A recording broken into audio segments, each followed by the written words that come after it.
Hi, welcome to Opal Court.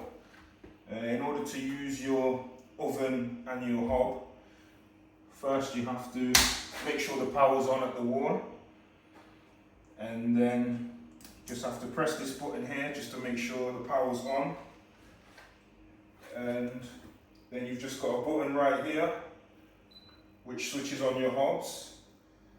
After that, you just need to select which hob you want to use, and then using an induction hob, usually they should say induction on the bottom, so it's a special type of hob that you need. Place it on, and then you've just got your dial here so that you can change the temperature, either going up or down. And with your oven, you've got two dials here, so you can select either your oven or your grill. Once you've selected which one you want, then you can turn your dial, turn it to whichever temperature you need. And then you've got your extractor here, which you've got 3 different levels.